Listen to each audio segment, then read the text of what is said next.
Praise the lord. మన ప్రభువు మన రక్షకుడు యేసుక్రీస్తు వారి శక్తి కలిగిన నామంలో ఈ రోజున దేవుని వాక్య ధ్యానంలో ప్రతి ఒక్కరికి మన యొక్క పరిశుద్ధుని పేరిట ప్రైజ్ ద లార్డ్. దేవుని యొక్క సర్వశ్రేష్టమైనటువంటి పరిశుద్ధ నామమును ఆశ్రయించి మనం ఏం చేయాలంటే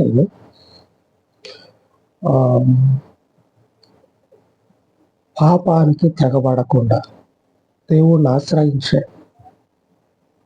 ఆశ్రయించి పాపానికి తెగబడకుండా ఆయనకు అడ్డం జరగకుండా ఆయనను చూస్తూ ఉన్నామని చెప్పుకునేటువంటి వారము ఆయనను చూసి ఆయన యొక్క గుణగణాలని మనము కలిగి ఆయనను పోలి నడుచుకోవాలి. ఇటువంటి స్థితి లేకుండా విచ్చలవిడిగా విశృంఖలత్వం అంటారు చూడండి, విశృంఖలంగా అంటే ఒక క్రమం అనేది లేకుండా అడ్డు అదుపు లేకుండా ఇలాగ జీవిస్తే ఆయన సన్నిధిలో మన యొక్క జీవితాలు అనేవి నిండా ఆరిపోతాయి. జీవితాలు అనేవి నిండా కూడా ఏమవుతాయి అంటే పాతాళానికి దిగిపోతాయి. ఆయనలో ఉండి కూడా జీవితాన్ని పాడు చేసుకున్నటువంటి వాళ్ళమే. లేఖనం ఈరోజు మనకేమని ప్రమాణం చేస్తా ఉన్నదంటే దేవుని యొక్క పరిశుద్ధ వాక్య ధ్యానం ఈ రోజున సామెతల గ్రంథము 3వ అధ్యాయము 7వ వచనం, యెహోవా యందు భయభక్తులు కలిగి చెడుతనము విడిచిపెట్టుము. దేవుని యందు భయభక్తులు కలిగి చెడుతనాన్ని విడిచిపెట్టాలి. చెడుతనం అంటే పరిశుద్ధుని జీవితంలో మనం చూసుకున్నట్లయితే దేవుని యొక్క ఆత్మ మీదకి అనగా ఆయన అభిషిక్తుడుగా చేసుకున్నటువంటి దేవుని యొక్క అభిషిక్తుని మీదకి తిరగబడి ఆ అభిషిక్తునికి జీవితము లేకుండా చేయాలని చూస్తే దేవునిలో ఉండి కూడా దేవునిని అనుసరిస్తా దేవుని యొక్క అభిషిక్తునికి జీవితము లేకుండా చేయాలని చూస్తే ఈ చేయాలని చూసినటువంటి మనుషులకే జీవితం లేకుండా పోయింది. చెడుతనాన్ని విడిచిపెట్టినటువంటి ఆ మనుషుని యొక్క కడుపును పుట్టినటువంటి మనుషులకి ఆ మనుషుని యొక్క తదనంతరము వారి యొక్క పిల్లలకి మేలు అనేది జరుగుతూ ఉంది. చెడుతనాన్ని విడిచిపెట్టాలి. దేవుణ్ణి అనుసరించుకుంటా దేవుని యొక్క మార్గం అందు నిలబడి చెడుతనం అనేది చేయటమే కాకుండా దేవుడు అభిషేకించినటువంటి వాని మీదకి నేను ఎగబడతా అంటే ఎట్లుంటుంది? ఎంత తప్పు! దేవునికి స్తోత్రం కలుగును కాక. ఎంత తప్పు! దేవుణ్ణి అనుసరించేటువంటి మనమే చెడుతనం చేయకూడదు. అందరికి తెలిసిందే. అది చెడుతనం చేయటమే కాకుండా అక్రమం చేయటానికి ఎగబడటం కాకుండా అక్రమం చేయటానికి అన్యాయం చేయటానికి నిష్కారణంగా ఒక మనిషి ప్రాణం తీయటానికి ఎగబడటమే కాకుండా దేవుడు అభిషేకించినటువంటి మనిషి మీదకి కాలు దువ్వితే ఏది పందెంలో ఎద్దులు కనుక ఎట్లా కాలు దువ్వుతి పందెపెద్దులు అంటారు చూడండి, ఎట్లా కాలు దువ్వుతి అలాగనే దేవుడు అభిషేకించినటువంటి ఒక మనిషి మీదకి ఆ రీతిగా కాలు దువ్వితే బతుకుంటుందా? జీవితం అనేది నిలబడుతుందా? అందులో నీ జీవితాన్ని, నీ కడుపును పుట్టినటువంటి పిల్లల జీవితాన్ని కాపాడుకోగలుగుతుందా? శుద్ధ దండగ. ఇటువంటి ఆలోచనలు చేయడం శుద్ధ దండగ. ఎందుకంటే జీవితం అనేది మనకే గ్యారెంటీ ఉండదు. ఈ ఆలోచనలు ఎవరైతే చేస్తారో వాళ్ళకి గ్యారెంటీ ఉండదు. ఇంకోళ్ళ సంతానం దాటిపోయే అవసరమే లేదు.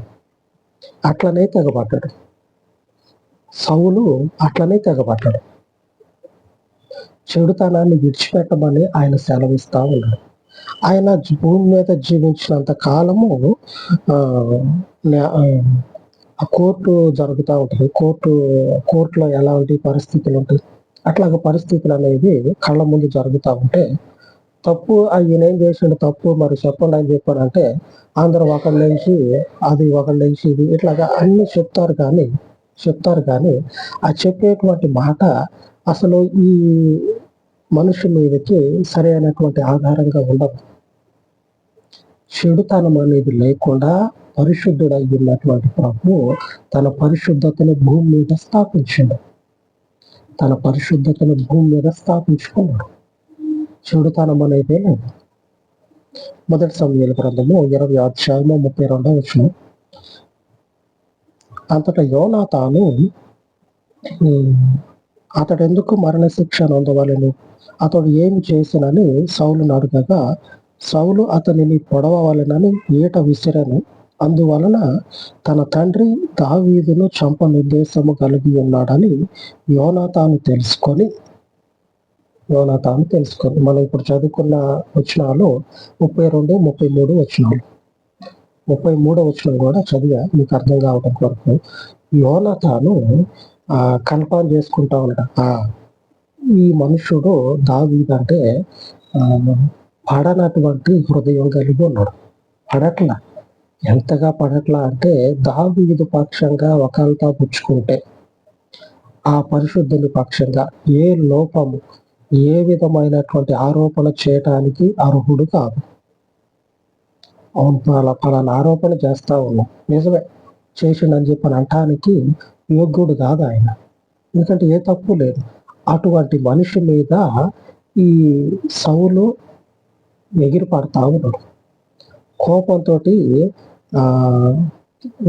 చంపుదామని చెప్పానని భీష్మించి కూర్చున్నాడు.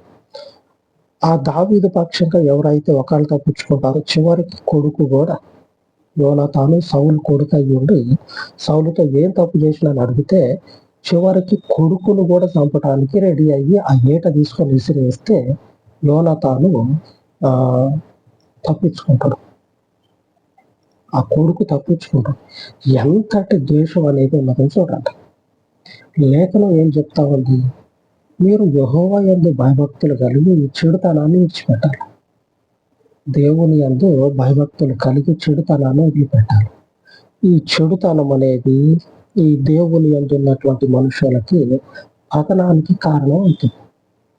దేవుణ్ణి అనుసరిస్తూ ఉన్నామా, ఇట్లాగా ఆయనకు విరోధమైనటువంటి కార్యాలలో తలమునకలై ఉన్నామా, అప్పుడు మన పతనము మనమే కారణం అవుతుంది. మన గొంట మనమే తీసుకున్నట్టు మీకు అర్థమయ్యేటట్టు చెప్పాలంటే ఒక్క మాటలో మన గొయ్యి మనమే తీసుకున్నటువంటి వాళ్ళం అవుతుంది. కనుక అటువంటి పరిస్థితుల మధ్యలోనికి తొంగి చూడకుండా, ఆ పరిస్థితుల మధ్యలోనికి వెళ్ళకుండా ఈ మార్గం అందున్నటువంటి మనము ఈ పరిశుద్ధుని ఆజ్ఞల ప్రకారంగా మార్పు చెందాలి. ఆ తండ్రి ఏమో అంత కోపంతో ఉన్నాడు, కుమారుడేమో తండ్రి కోపాన్ని అణిచేసి తండ్రి కోపాన్ని ఆ మనిషి మీద పడకుండా అడ్డుగా ఉంటా ఉన్నాడు. చూడండి, దేవుని వైపు చూస్తా ఉన్నటువంటి స్వభావం ఏమో కుమారునికి ఉంది. తండ్రి వైపు చూడాల్సినటువంటి కుమారుడు తండ్రి వైపు కాకుండా దేవుని వైపు చూస్తా ఉన్నాడు. మామూలుగా మనకు తెలిసినటువంటి విషయం ఏమిటంటే మొదట ఉన్నటువంటి వాళ్ళు ఎవరైతే ఉంటారో వారి అడుగు జాడల్లోనే వెనకొచ్చేటువంటి వారు కూడా నడవాలి. అనగా తండ్రి ఏదైతే పట్టుకొని ఉన్నాడో కుమారుడు కూడా అదే పట్టుకోవాలి. తండ్రి ఏ ఆలోచన అయితే కలిగి ఉన్నాడో కుమారుడికి కూడా అదే ఆలోచన ఆటోమేటిక్గా వచ్చేస్తుంది. ఎందుకంటే సొంత కుమారుడు కదా. కానీ రాలే, ఎందుకంటే దేవుని యందు భయభక్తులు నిలుపుకొని ఉన్నాడు. ఆ భయభక్తులు ఈ యోనాతానుకి ఏం చేస్తా ఉన్నాయి అంటే జీవితాన్ని ఇస్తా ఉన్నాయి. తర్వాత వచ్చిన 34 అత్యాగ్రహుడై బల్ల యొద్ద నుండి లేచి తన తండ్రి దావీదును అవమానపరిచినందున అతని నిమిత్తము దుఃఖాక్రాంతుడై అమావాస్య పోయిన మరునాడు భోజనము చేయకూడదు. ఎంత కోపం వచ్చిందంటే హృదయంలో దేవుని మనుషుడు, ఆ మనుషుని యొక్క జీవితము, ఆ మనుషుని యొక్క క్రమము, ఆ మనుషుని యొక్క గుణగణాలు మనిషిని కట్టిపడేసినాయి. దేవునిని పోలి మనం నడుస్తా ఉన్నాం అనుకోండి, అవతల ఉన్నటువంటి వారికి ఎంతటి కోపం ఉన్నా సరే వారి మధ్యలో నుంచే మనల్ని హత్తుకునేటువంటి వారు ఖచ్చితంగా ఉంటారు.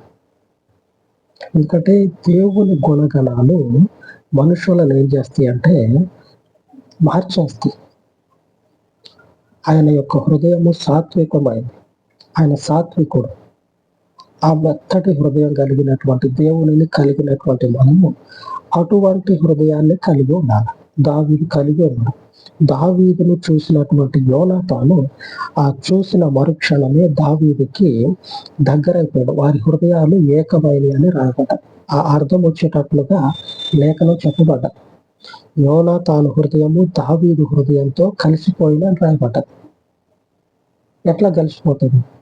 ఒక మనుషుని యొక్క స్వభావము, ఆ మనుషుని క్రమము, దేవునితో అతనికి ఉన్నటువంటి అనుబంధం, దేవునితోటి ఆ మనుషునికి ఉన్నటువంటి ఆత్మీయ స్థితి, దేవుని ఎడల ఆ మనుషుడు చూపించేటువంటి భౌతికపరమైన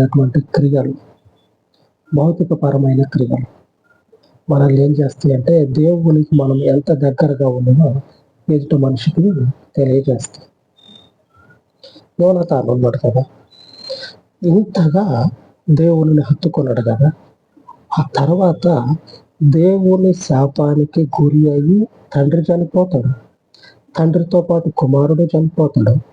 తర్వాత ఈ యోనాతాను దావీదుని ప్రేమించినందువల్ల, అనగా దేవునిని, ఆయన యొక్క మనుషుల్ని హత్తుకున్నందువల్ల యోనాతాను యొక్క సంతానము తర్వాత రోజుల్లో దావీదు చేత సంరక్షింపబడుతుంది. దావీదు చేత ఆ సంతానానికి గొప్ప కాపుదల అనుగ్రహించబడుతుంది.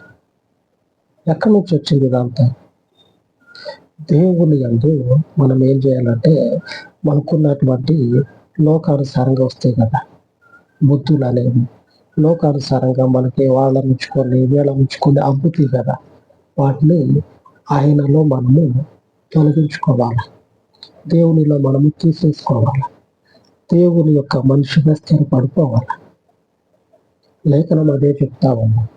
ఆయన యందు భయభక్తులు నిలిపి ఈ లోకపు క్రియలను వదిలిపెట్టేసాడు. ఆమె ఆయన మనకు తోడై ఉండి మనల్ని స్థిరపరుస్తుంది. ఆయన పరిశుద్ధ నామానికి స్తోత్రం కలుగును గాక. అటువంటి ఈ లోకపు క్రియలను విడిచిపెట్టి ఆయనను దావీదు వలె హత్తుకుందాం. అలాగ ప్రార్థించుకుందాం.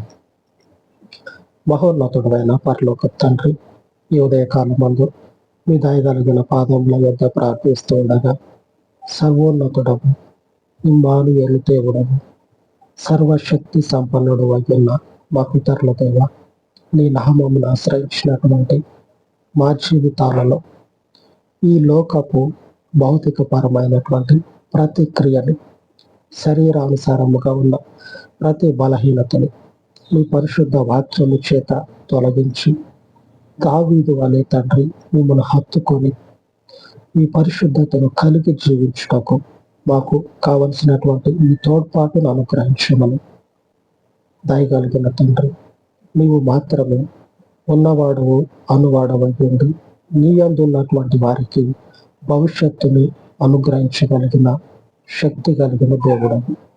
నీ యందు ఉన్నటువంటి నీ ప్రజలము మాకు తండ్రి భవిష్యత్తు మీద మీ కృపను కుమ్మరింపచేసి మా జీవితాలను మీ కృపను స్థిరపరచమని, మీ పరలోకపు గొప్ప శాంతిని, సౌఖ్యమును మీదటికి మాకు దయచేయమని, సమస్త మహిమను మీకు ఆపాదించి మీ పరిశుద్ధత యందు ప్రార్థించి యేసు నామంలో ప్రార్థించి వేడుకొనుచున్నాను తండ్రి. ఆమేన్, ఆమేన్. ఉన్నతమైన మన దేవుని కృప మనకి నిత్యము తోడగుండును గాక. ఆమేన్, ఆమేన్.